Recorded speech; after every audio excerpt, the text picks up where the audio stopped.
The sound of my father's fist hitting the kitchen table still echoes in my nightmares 13 years later. Dinner's cold, Deborah. My name is Savannah, and I was 15 when I watched my mother flinch at those 3 words like they were bullets. The meatloaf sat there, steam long gone, while Mom's hands shook as she reached for his plate. I'm sorry, Roger. I kept it warm, but nothing. His voice was ice. You had one job. My brothers Samson and Marlowe kept eating like nothing was happening. Fork to mouth, chew, swallow, repeat. They'd perfected the art of invisible during Dad's explosions. Mom stood up too fast, chair scraping against linoleum.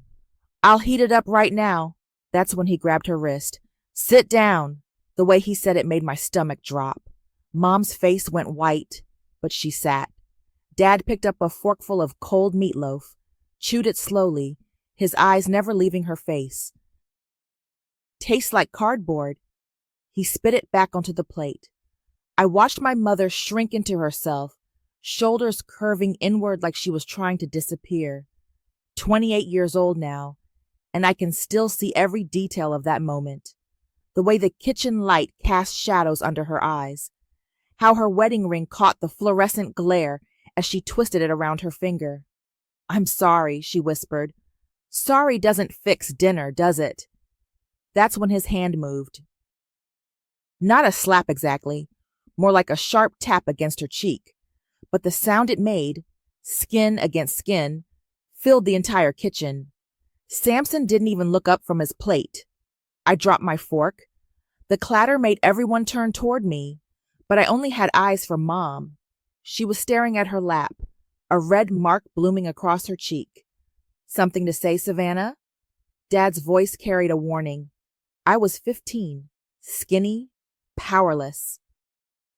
But I looked right at him and said, No, sir. Later that night, I found Mom in the laundry room, folding towels with mechanical precision. Her cheek had faded to pink, but I could still see the outline of his fingers. Mom? She didn't look up. You should be in bed. I stepped closer, lowering my voice to barely a whisper. I'm going to get you out of here someday. Her hands stilled on a blue towel. For a moment, I thought she might cry. Instead, she just nodded once and kept folding. I promise, I whispered. 13 years later, I kept that promise. I built a feminist therapy app called Safe Space from my studio apartment, working 18-hour days while putting myself through law school. The app connected women with trauma-informed therapists, and it exploded. 2 years of blood, sweat, and ramen noodles later, I sold it for $2.8 million. My first purchase wasn't a car or designer clothes. It was a house, not just any house. A 3-bedroom beachfront property with floor-to-ceiling windows and a wraparound deck that faced the ocean. The kind of place Mom used to point out in magazines, saying, someday, maybe. I drove her there on a Tuesday morning in March, telling her we were going to look at a property for a client.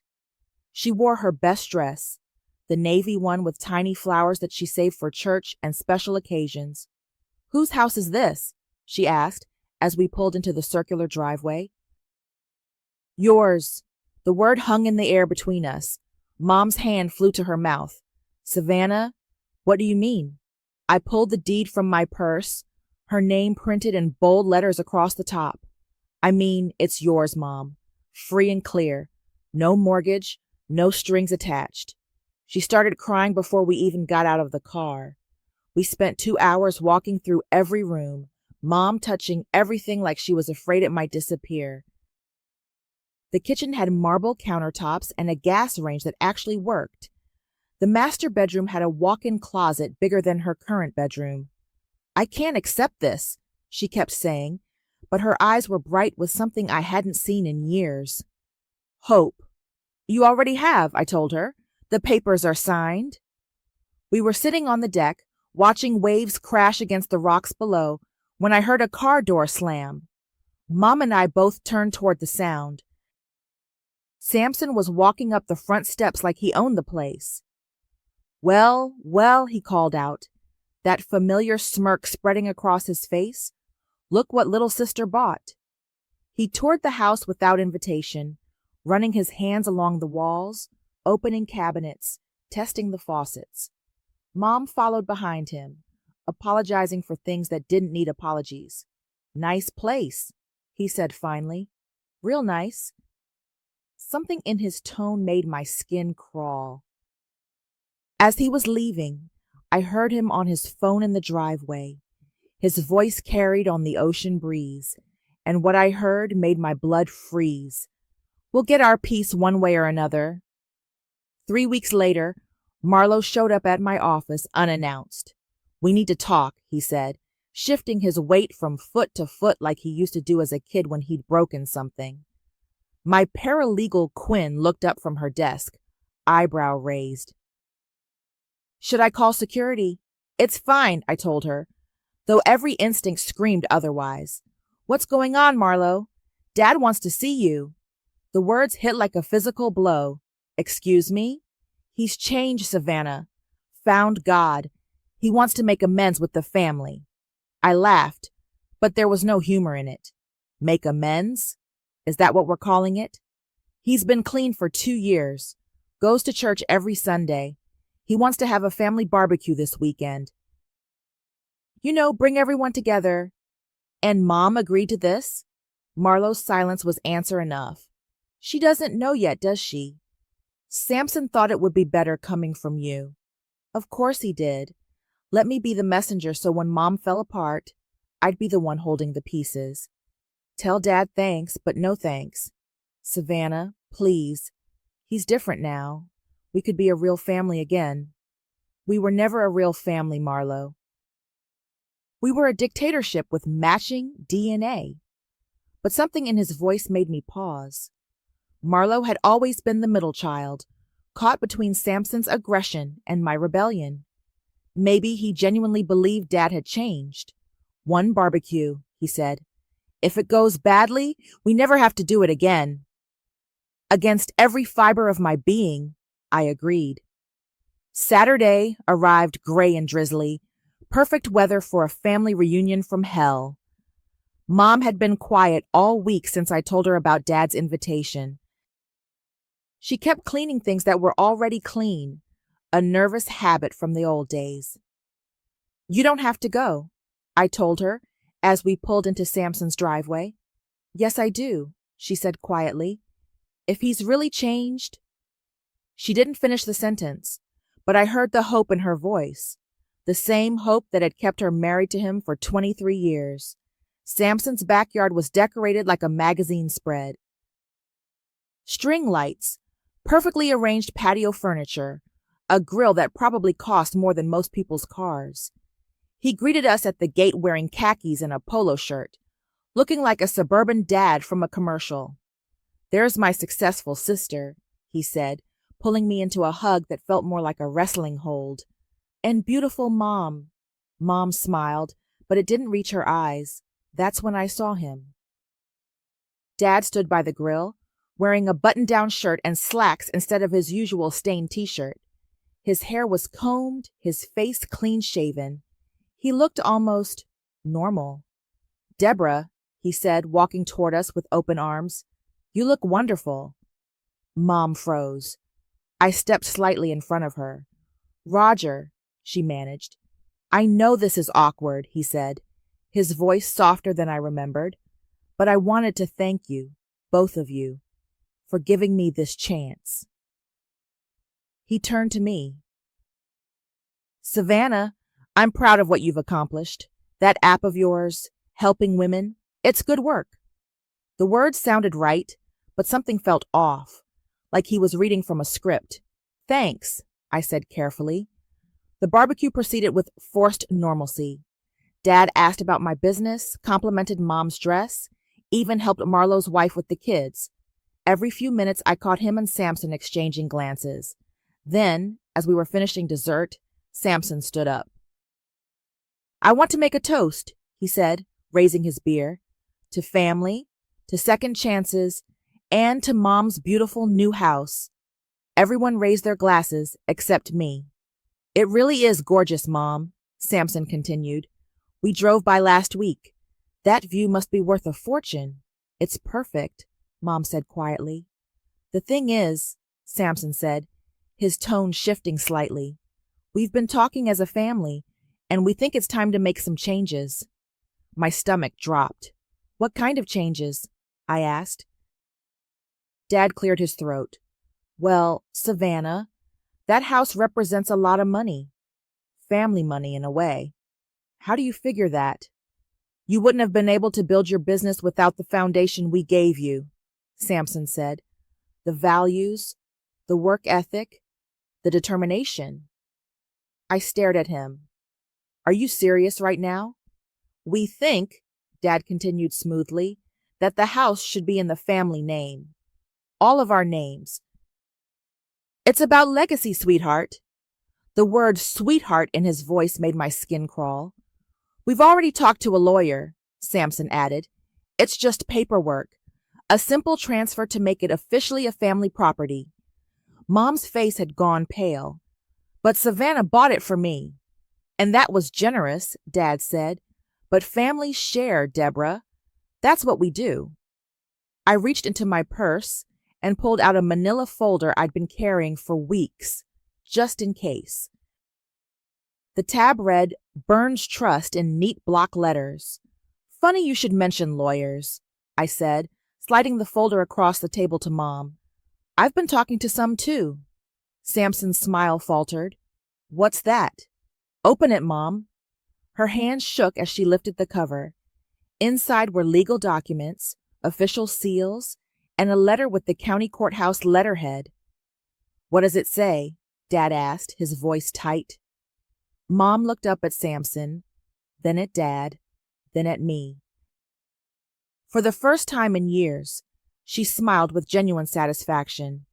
It says, she announced clearly, that anyone who tries to claim ownership of my house without my written consent will be served with an eviction notice within 24 hours.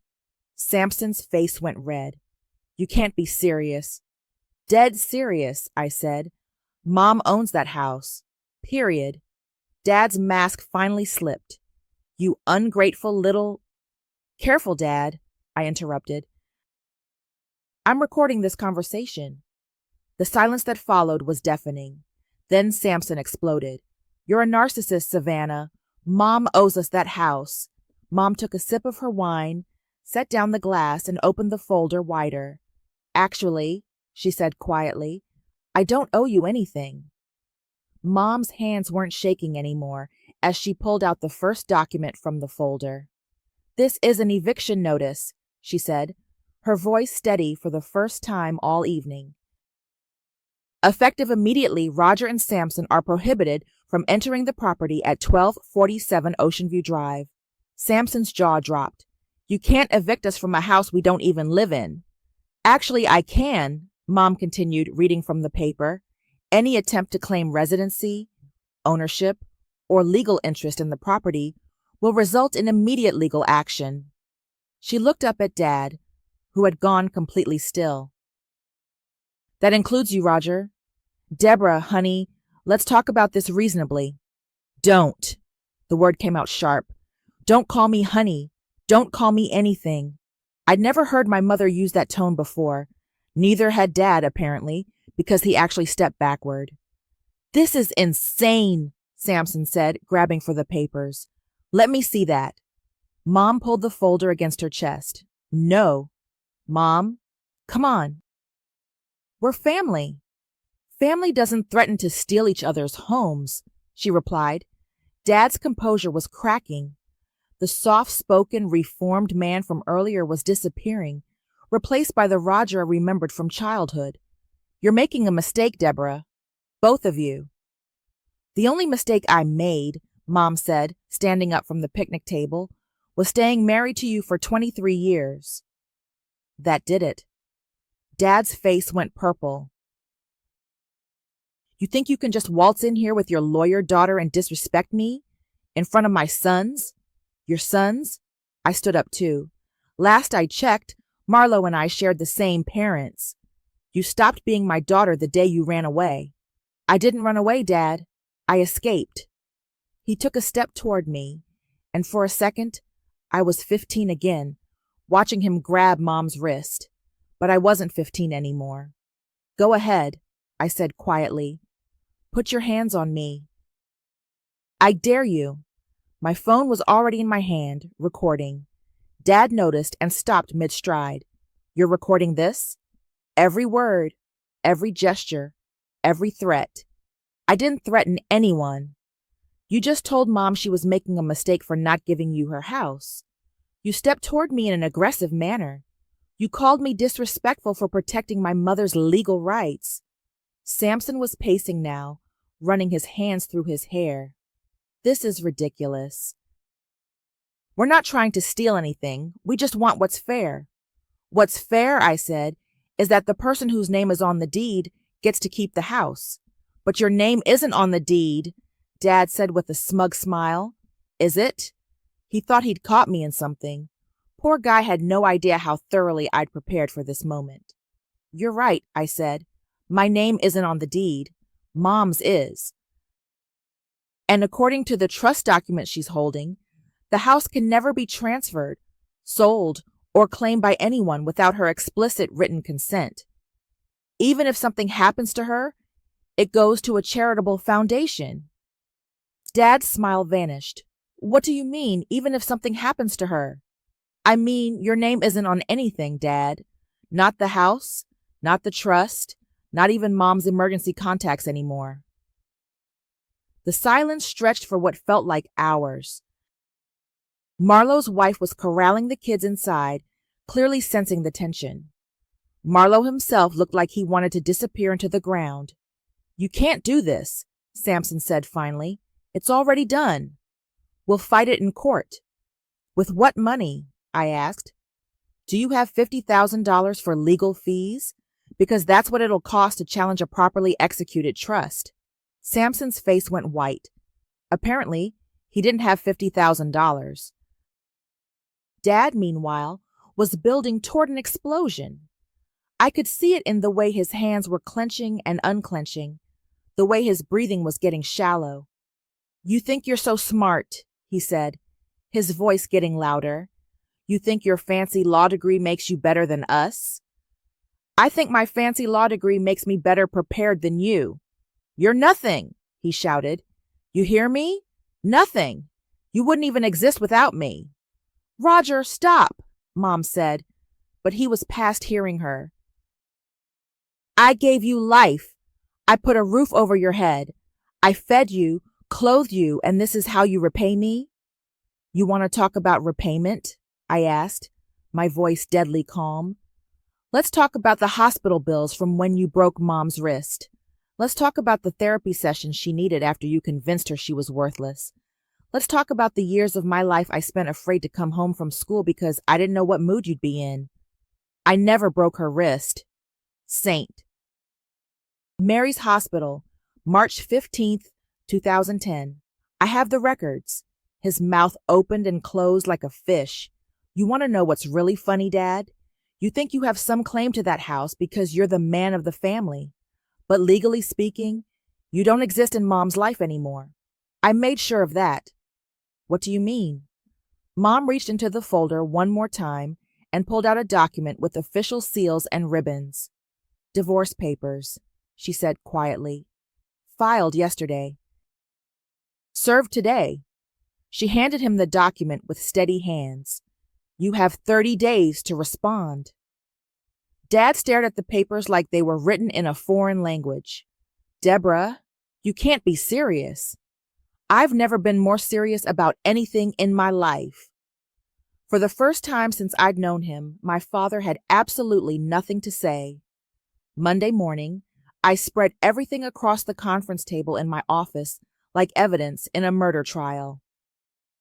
Text messages, voicemails, emails, 3 years' worth of documentation. Quinn whistled low as she looked through the pile. Jesus, Savannah, you've been collecting this stuff for how long? Since I bought Mom the house. I had a feeling they'd try something. My mentor, Elena, picked up a printed email from Samson. Listen to this gem. Mom's getting too comfortable in that house. We need to remind her where her loyalties should be. That's from last month, I said.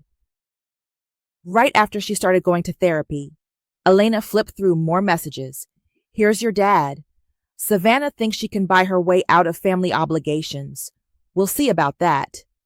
And this voicemail, Quinn added, hitting play on her phone. Dad's voice filled the room, slurred and angry. You turned my wife against me, you ungrateful bitch. There will be consequences. Elena looked up sharply. When was this? 2 nights ago. Around midnight. He was drunk? Sounds like it. Elena made notes on her legal pad. This is harassment, possibly intimidation. We can get a restraining order based on this alone. That's what I was thinking. Quinn was still scrolling through messages on my phone. Oh, this is Rich. Samson texted you yesterday. Family meeting tonight. Your presence is required. Required? Who does he think he is? The head of the family, apparently. Well, he's about to find out how wrong he is, Elena said, organizing the documents into neat piles. I'll file for the restraining order this afternoon. We should also... A knock on the door interrupted her. Quinn looked through the glass. It's Marlowe, she said. Alone. Let him in. Marlowe entered looking like he hadn't slept in days. His usual neat appearance was disheveled, his shirt wrinkled. We need to talk, he said. If this is about the family meeting Samson demanded, it's not. He glanced at Quinn and Elena. Can we have some privacy? They're my legal team. Whatever you have to say, they can hear. Marlowe shifted uncomfortably. Okay, but what I'm about to tell you could get me in serious trouble. Elena leaned forward. What kind of trouble? The legal kind. He took a deep breath.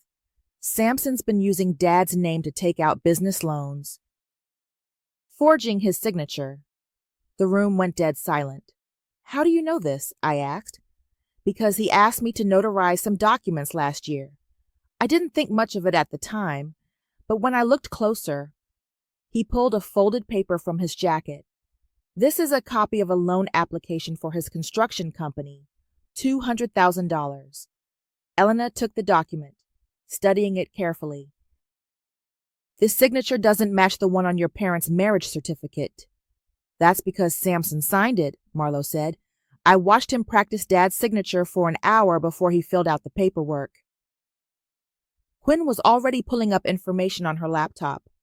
Burns Construction LLC, incorporated 2 years ago. Multiple outstanding loans. Her eyes widened. Holy shit. Sorry, holy crap. He owes almost $500,000. And it's all in Dad's name, Marlowe continued. Dad doesn't even know about it. Why are you telling us this? I asked. Marlowe looked miserable. Because I'm scared of what Samson might do next. After yesterday's barbecue, he was furious. He kept talking about how you and Mom humiliated him, how he wasn't going to let some uppity women destroy the family. He said that. Those exact words. And then he started talking about the house again. How it should belong to all of us. How he was going to find a way to get his share. Elena was making rapid notes. This changes everything. If Samson's been committing fraud using your father's identity, we can... My phone buzzed with a bank alert. I glanced at the screen and felt my blood run cold. Someone just tried to file a claim against Mom's house, I said, reading the notification. They're trying to reclassify it as joint family property. Can they do that? Quinn asked. Not legally, Elena said, but they can tie it up in court for months while we fight it. Marlowe's face went pale. Samson said he had a lawyer friend who owed him a favor. I was already dialing my phone. Mom, are you okay? Good. Don't leave the house. Don't let anyone in. I don't care if it's the Pope. No one gets inside without me there. I'll explain later.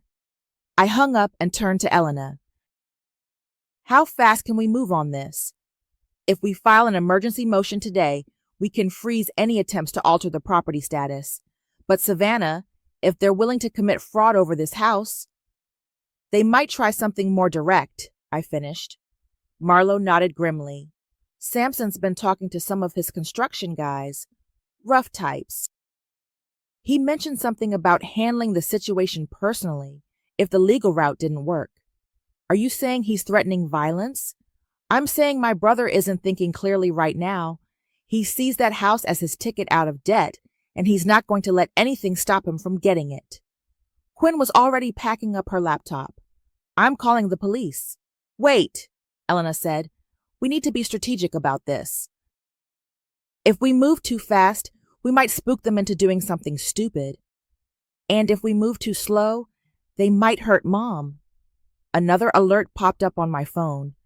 This time it was a text message from an unknown number. Your mother is living in a house that doesn't belong to her. Fix this or we will. I showed the message to Elena. That's it, she said, standing up. We're filing everything today. Restraining order, fraud charges, emergency property protection. All of it. What about Mom's safety? I'm calling a friend at the sheriff's department.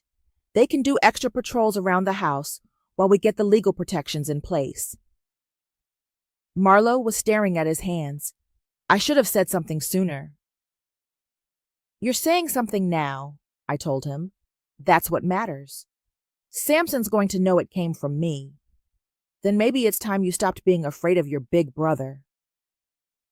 He looked up at me with something that might have been respect. You're right, he said. I'm tired of being scared. My phone rang. It was Mom. Savannah, there's a sheriff's car in my driveway. Mom, that's good news, I said, grabbing my keys. I called them. They're there to protect you. Protect me from what? I'll explain when I get there. Don't open the door for anyone except me or the police. I made it to Mom's house in 20 minutes, breaking several speed limits. The sheriff's deputy was talking to her on the front porch when I pulled up. Miss Burns. The deputy extended his hand. Deputy Martinez. We spoke on the phone. Thank you for coming so quickly. Your mother was just telling me about some family disputes over the property. Mom looked confused. Savannah, what's going on? I showed her the threatening text message. Her face went white. Who sent this? We don't know yet. But given everything that happened yesterday, Deputy Martinez was reading over my shoulder. This constitutes a credible threat. We'll increase patrols in the area, but I'd recommend you both stay somewhere else tonight. I'm not leaving my house, Mom said firmly. Mom, no Savannah.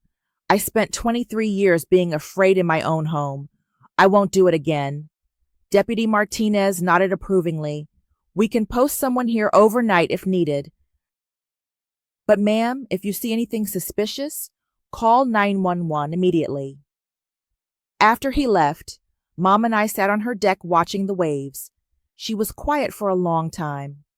I filed the restraining order today, I said finally, against your father and Samson.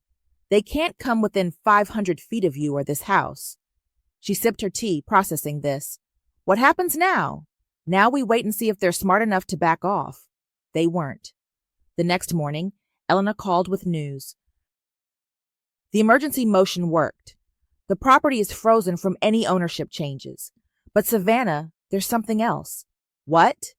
Samson filed a counterclaim. He's alleging that your mother is mentally incompetent and that you coerced her into signing the trust documents. I felt like I'd been punched. He's claiming Mom has dementia? Essentially, yes. He's requesting a court-ordered psychiatric evaluation. That's insane. Mom is sharper than most people half her age. I know. But we'll need to prove that. I've already scheduled an evaluation with Dr. Patricia Williams. She's court-approved and specializes in elder competency cases. How long will this take? A few weeks for the full evaluation. But Savannah, there's more. Samson's lawyer is also claiming that the house purchase was made with funds obtained through elder abuse. Elder abuse? I bought my mother a house. They're saying you manipulated her emotional state to gain control of her finances. I was pacing now, furious. This is unbelievable. It gets worse. They filed a motion to freeze your assets pending investigation. They can't do that. They can try. We'll fight it, but this is going to get ugly. That afternoon, I was leaving the courthouse when I spotted a familiar figure across the street. Samson was standing next to a black pickup truck talking on his phone. When he saw me, he ended the call and walked over. "Restraining order, huh?" he said, stopping just outside the 500-foot boundary. "Real mature, sis." "It's 500 feet, Samson. You're too close. I'm on a public sidewalk. I have rights, too. What do you want?" "I want you to drop this nonsense and give Mom back her dignity." "Her dignity? You've turned her into a laughingstock. The whole neighborhood is talking about how her daughter had to swoop in and save her like she's some helpless victim. She was a victim of Dad, of you, of this whole toxic family. That's your version of the story. That's the truth." Samson stepped closer, right to the edge of the legal boundary. "Here's my truth. You abandoned this family when things got tough. You ran away and left the rest of us to deal with Dad's drinking, Mom's depression, all of it. And now you waltz back in with your money and your lawyers, acting like you're the hero. I was 17, Samson. I was a kid. You were selfish, and you still are." A small crowd was starting to gather, people with phones out, clearly recording. Samson noticed and raised his voice. "Look at her," he shouted to the crowd. "This is what happens when feminists get money. They turn against their own families. Samson, stop. She bought our mother a house just to control her. She's isolated her from her husband, her sons, everyone who actually cares about her." More phones came out. Someone was live streaming on social media. "You want to know the truth?" Samson continued, playing to his audience now. "My sister is a fake feminist who uses her success to manipulate vulnerable women. She built her whole business on lies." That's when I realized what he was doing. This wasn't just a family argument anymore. He was trying to destroy my reputation publicly. "Are you done?" I asked calmly. "I'm just getting started." "Good, because everything you just said is being recorded by about 20 people, and it's all going straight to my lawyer as evidence of harassment and defamation." Samson's confident expression faltered slightly. "You want to play this game in public?" I continued, my voice carrying clearly to the crowd. "Let's play. Tell them about the forged loan documents. Tell them about the $500,000 in debt you racked up using Dad's identity." Now he looked genuinely worried. "Tell them about the threatening text messages. Tell them about how you tried to steal a house from a domestic abuse survivor." The crowd was murmuring now, phones still recording, but the mood had shifted. "You're lying," Samson said, but his voice lacked conviction. "Am I? Because I have documentation for everything I just said." "Do you?" He turned and walked back to his truck without another word. That evening, the video was everywhere. Our fake family was trending on Twitter. The comments were brutal, but they weren't directed at me. "This guy is trash. Imagine trying to steal your mom's house. The sister handled that perfectly." Quinn called me, laughing. "Have you seen the internet today? You're a viral hero." I didn't want to be a viral anything. Too late.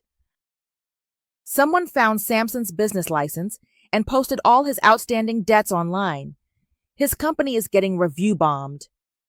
My phone buzzed with a text from an unknown number. "You think you won? This isn't over." I screenshot it and sent it to Elena. Her response was immediate. "That's violation of the restraining order." "I'm calling the sheriff." Elena burst into my office the next morning, carrying a banker's box and wearing the kind of smile that meant someone was about to get destroyed in court. "You're going to love this," she said, dropping the box on my desk with a satisfying thud. "What is it?" "Remember how I mentioned I used to work with a lawyer who handled some Burns family business years ago?" Quinn looked up from her computer. "The one who retired?" "That's the one." "Margaret Chen. Sorry, Margaret Williams. She kept meticulous records. Elena pulled out a thick file, including a will your father had drawn up 2 years ago. My stomach dropped. What kind of will? The kind that leaves everything to Samson and cuts you and your mother out completely. That's not legal. You can't just disinherit your spouse. Actually, you can in this state. But here's the beautiful part. Elena opened the file with a flourish. The will is completely invalid. How? Your father forged the witness signatures. Margaret has the original documents showing the real witnesses never signed anything. Plus, he backdated it to make it look like it was executed before your parents separated. Quinn whistled. So if Mom hadn't divorced him, she would have been homeless when he died, I finished. He was planning to screw her over from beyond the grave. Elena nodded grimly.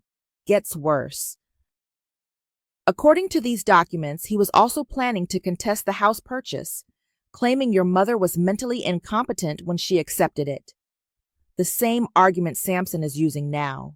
Exactly. This was all coordinated. My phone rang. It was Mom. Savannah, there's a woman here from the court. She says she needs to evaluate me.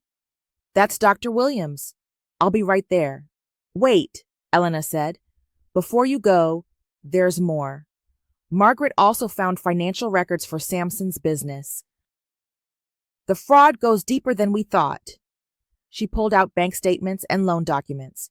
He didn't just forge your father's signature. He's been using your father's social security number to open credit accounts. Your dad's credit is completely destroyed. Does Dad know? Based on these collection notices, he's starting to figure it out. Look at this. Elena showed me a letter addressed to Roger at Samson's business address. It was from a collections agency demanding payment on a $75,000 credit card debt. This is from last week, I said, reading the date. And this is from yesterday. She handed me another letter. Same debt, but now they're threatening legal action. Quinn was pulling up more information on her computer. Oh my God. Samson's business partner Jeremy just filed for bankruptcy. He's listing Burns Construction as a creditor for over $200,000. Jeremy's throwing Samson under the bus? Looks like it. And get this, Jeremy's bankruptcy filing includes a sworn statement that he was unaware the business loans were obtained fraudulently. Elena grinned. He's trying to save himself by implicating Samson. This is perfect. We can use Jeremy's statement to... My phone rang again. This time it was an unknown number. Savannah? This is Jeremy Scott. We need to talk. I put the call on speaker. I'm listening.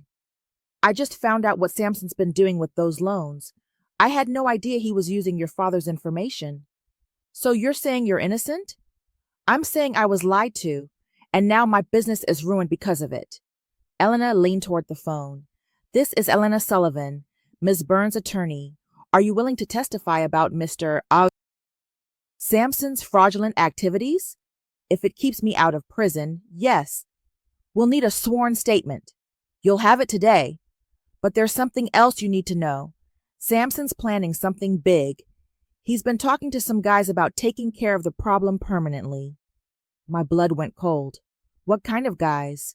The kind who don't ask questions if the price is right. Elena was already reaching for her phone. We need to call the police.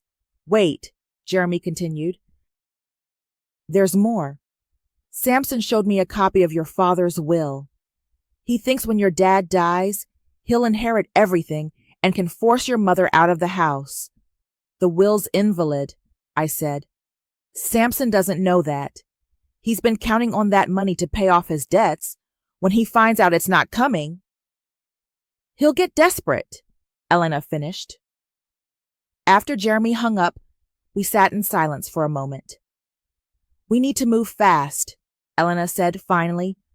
I'm filing fraud charges against Samson today. And I'm requesting immediate asset seizure on his business accounts. What about Mom's safety? I'm calling Sheriff Martinez. They need to know about the threat. Quinn was already typing. I'm also sending all of this to the FBI Financial Crimes Unit. Wire fraud across state lines is federal. My phone buzzed with a text from Mom. The doctor seems very nice. She says I'm perfectly competent.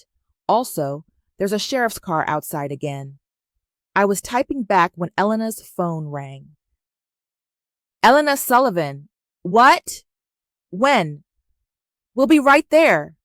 She hung up, her face grim. That was the courthouse. Someone just tried to file an emergency motion claiming your mother is being held against her will. Who filed it? Your father. He's claiming you've kidnapped her and are forcing her to stay in the house. Quinn looked up from her computer. There's something else. A sheriff's deputy just served papers at Sampson's house. What kind of papers? Asset seizure notice. They're freezing all of Burns Construction's accounts pending fraud investigation. My phone rang. It was an unknown number, but I recognized the voice immediately.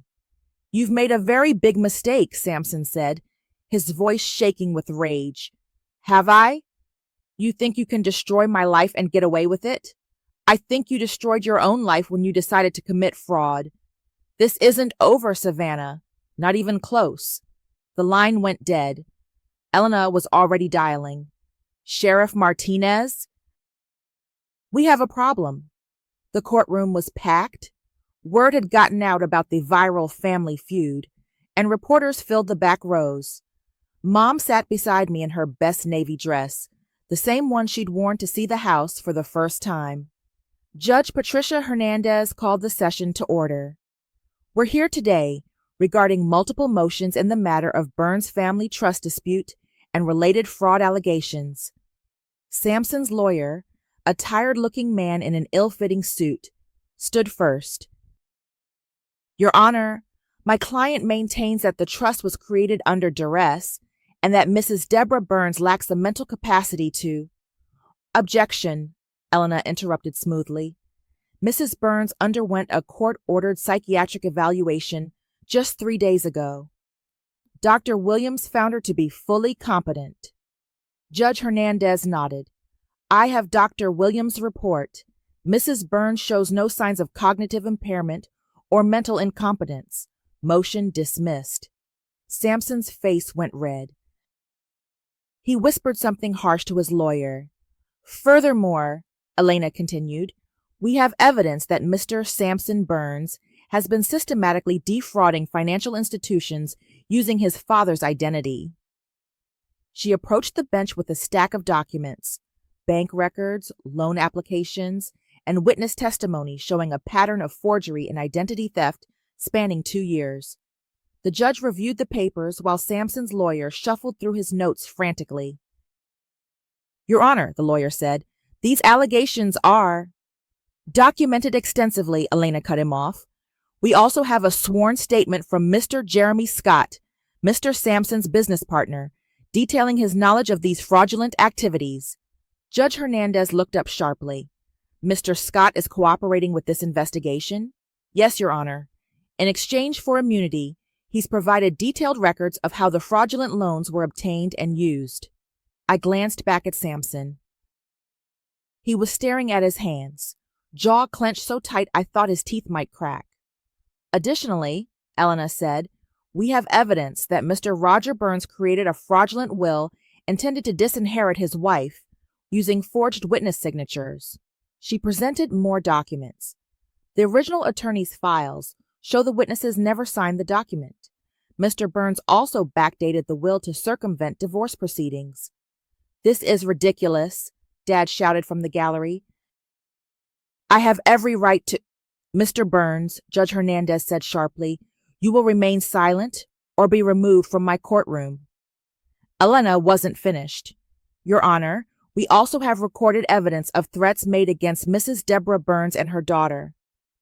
She played the voicemail from Dad, his drunken voice filling the courtroom.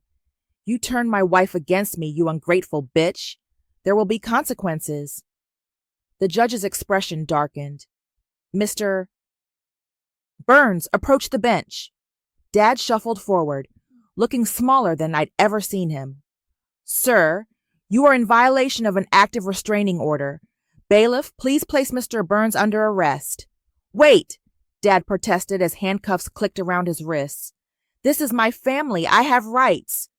You forfeited those rights when you chose to commit fraud and make threats, Judge Hernandez replied coldly. As Dad was led away, Sampson stood up abruptly. This is insane. You're destroying our family over money. Mr. Sampson Burns, the judge said, you're also under arrest for wire fraud, identity theft, and conspiracy. Two more officers moved toward Sampson. His lawyer tried to intervene. Your Honor, my client is willing to cooperate. Your client has been systematically stealing from financial institutions for 2 years, Elena said. The FBI has taken over the investigation. This is now a federal case. Sampson's legs seemed to give out. He collapsed back into his chair as the officers approached. I was trying to save the family business, he said desperately. Everything I did was for the family. You did it for yourself, I said, standing up. You never cared about family. You cared about control. Savannah, please. No. My voice carried clearly through the courtroom. You spent years watching Dad abuse Mom and did nothing. You tried to steal her house. You threatened us both. And when that didn't work, you committed federal crimes. The officers were putting handcuffs on Sampson now. He looked at me with pure hatred. This isn't over, he said. Yes, it is. Judge Hernandez banged her gavel. Mr. Sampson Burns, you're remanded to federal custody pending trial. Bail is set at $500,000. Sampson's lawyer winced. Your Honor, my client doesn't have, then he'll remain in custody.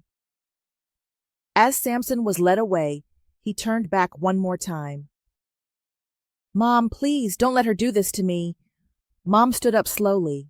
For a moment, I thought she might actually defend him. Instead, she said quietly, You did this to yourself, son. After the courtroom cleared, Mom and I sat on a bench outside. She was quiet for a long time, watching people walk by. I keep thinking I should feel sad, she said finally. It's okay if you do, but I don't. I feel free. She turned to me with tears in her eyes, but she was smiling. For the first time in my adult life, I'm not afraid of anyone. What do you want to do now? Mom pulled out her phone and showed me a travel website. I want to go to Florence. I've always wanted to see the art museums there. That sounds perfect. I already booked the trip. 2 weeks in Italy. She paused. I booked 2 tickets. Mom, I can't just drop everything and you need a break too, honey. Let karma drive for a while. I looked at the courthouse behind us, then at my mother's hopeful face. When do we leave? Tomorrow.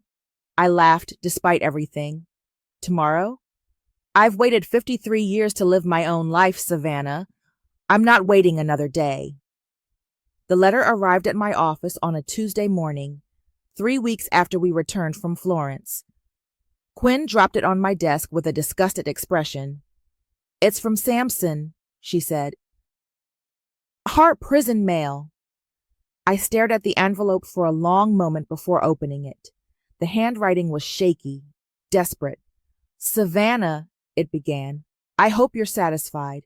You've destroyed everything our family built. Dad's in county jail. I'm facing 20 years federal time, and Mom won't even take my calls. I stopped reading after the first paragraph. Same old Sampson. Everyone else's fault, never his own. Want me to file it with the others? Quinn asked. Others? He's written you 6 letters. I've been screening them. They're all the same. Blame, guilt trips, no actual apology. I dropped the letter in the trash without finishing it. Any word from the FBI? Jeremy's cooperation got him a plea deal.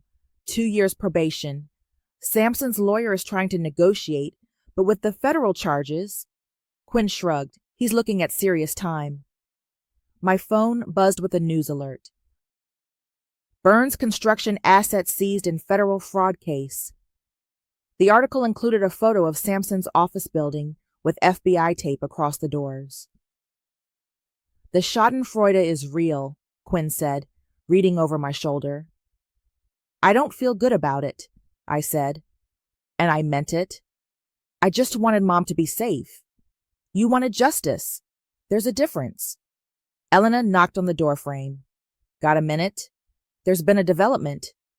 She sat down across from my desk, looking unusually serious. Roger's lawyer called. He wants to make a deal. What kind of deal? Full confession to the will fraud in exchange for reduced charges. He's also willing to sign over any remaining claims to marital property. What's the catch? He wants to see Deborah. One last conversation. I felt my jaw clench. Absolutely not. I told his lawyer the same thing. But Savannah, your mother might want to hear this.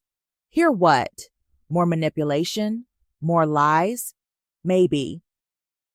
Or maybe she needs closure. I called Mom immediately. He wants to see me? She asked. Elena thinks it might help with the legal proceedings. But Mom, you don't owe him anything. There was a long pause. Where would this meeting happen? The jail, with lawyers present. You'd be completely safe. I'll do it. Mom, I need to look him in the eye one more time. I need him to see who I am now. The county jail visiting room smelled like disinfectant and despair. Dad sat across from us in an orange jumpsuit, looking older than his 55 years. His hands were cuffed to the table. Mom walked in wearing a white sundress and the confidence she'd found in Florence. She looked radiant. Dad's face crumpled when he saw her. Deborah, thank God. I was hoping. I'm not here for you, Roger, she said, sitting down calmly. I'm here for me. His mouth opened and closed like a fish. I spent 23 years afraid of you, Mom continued. Afraid of your anger, your fists, your threats? Do you know what I'm afraid of now? Dad shook his head. Nothing.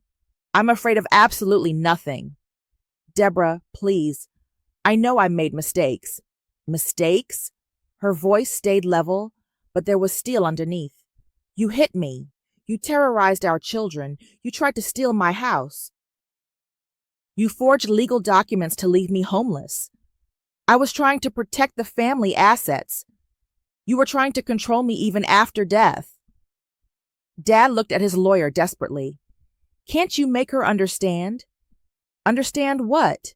Mom asked. That you're sorry? That you've changed? That if I just give you one more chance, things will be different? Yes, Mom smiled, but it wasn't kind. I don't care. The words hit Dad like a physical blow. I don't care if you're sorry, she continued. I don't care if you found God. I don't care if you spend the rest of your life in prison or get out tomorrow. You have no power over me anymore. She stood up. Sign the papers, Roger. Give up your claims to everything. Because whether you do or not, I'm free. Dad was crying now, ugly sobs that shook his whole body. Please don't leave me with nothing. You left yourself with nothing, Mom said. The day you chose violence over love. She walked out without looking back. That evening, Mom and I sat on her deck watching the sunset paint the ocean gold and pink. She was sipping wine and reading a travel magazine. Where to next? I asked. I'm thinking Greece, or maybe Morocco. Sounds amazing. She set down the magazine and looked at me seriously. What about you, sweetheart? What do you want to do now? I considered the question. For so long, my life had been about escaping, then building, then protecting. Now, for the first time, I could just be. I think I want to help other women do what you did. Leave abusive marriages? Find their voices. I'm thinking about starting a legal aid foundation, free representation for women trying to escape domestic abuse. Mom's eyes lit up. That's perfect. My phone was face down on the table, notifications turned off. The ocean crashed against the rocks below, steady and eternal. In the distance, a pelican dove for fish. You know what the best part is? Mom said. What? The quiet. No one's yelling. No one's threatening. No one's demanding anything from us. She was right. The silence wasn't empty. It was full. Full of possibility, of peace, of a future we got to choose. I raised my wine glass. To the quiet ones. Mom clinked her glass against mine. To the quiet ones who learned to roar. We sat in comfortable silence as the sun disappeared into the horizon. Two women who had finally found their voices by learning when not to use them. The ocean kept its rhythm, and for the first time in my life, so did I.